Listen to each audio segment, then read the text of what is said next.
I'm Bill Miltenberger from Temecula, California. I've been a resident here for over 25 years, and I'm in real estate. I'm Lisa Miltenberger. We've lived here in Temecula for just about 20 years. My children are 18 and 19 right now. We have a house full of dogs and cats and friends and boyfriends and girlfriends.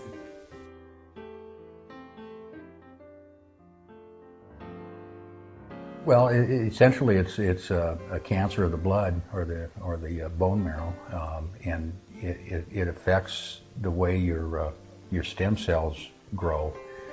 The stem cells are the ones that grow from the stem cell into the platelets and the white cells and the red cells and the rest of the stuff that builds your blood, and it mutates those.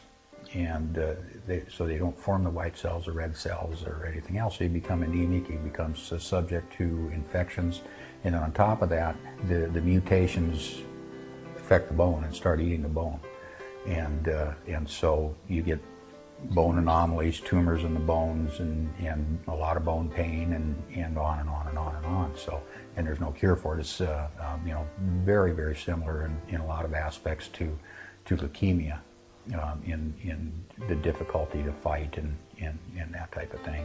And there are some anomalies that once it goes through the system and some of the treatments are similar to what they do for breast cancer. Right now it's incurable, so we just live with it. Anytime you go through any of the chemo programs, they kind of wear you out because they're essentially killing your cells.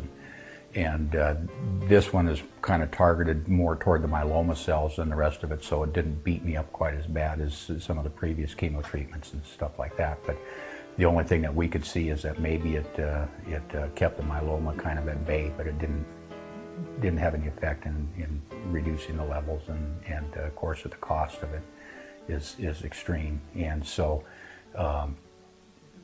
going through that adds to the to the fatigue factor, and you start to get a little spacey, and you can't think real clear, and other things there. And then over the years, I went through a stem cell transplant in 2001. We were diagnosed in 2000, and I was clean for 5 years. But during those 5 years, we were on different types of steroids, and that was part and parcel of some of the muscle problems, and part of the reason that the arthritis and different joint problems and bone pain and that type of thing were cropping up is all part and parcel of that, from my understanding, and then skin anomalies and that type of thing. Just beat the body to hell, and so going with the ViPac,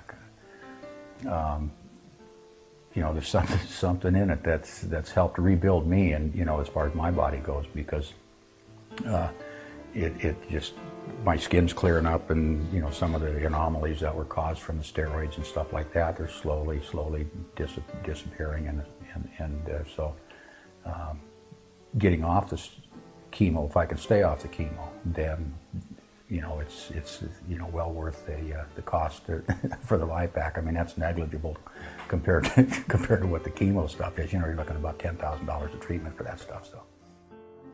Some days he couldn't even get off the sofa, and this was after the chemo. Often, when he had a bad day, he was just down for the day. There was no question about working. And slowly I could see to where, he was going from being down all day to just taking a nap, and to actually getting up and getting some things done, and feeling like he could go out there and work again. It's quite dramatic. For me, it's a huge weight off my shoulders, because it means, again, that I don't have to start another regimen and maybe get knocked out again, because the treatment is thalidomide and Decadron, and both of them are just butt kickers. So. And now he's in the garage working on computers, or he's outside working, in the lawn. It's nice to know that he's poking around doing things, and that I don't have to be quiet because he needs his rest and he's sleeping.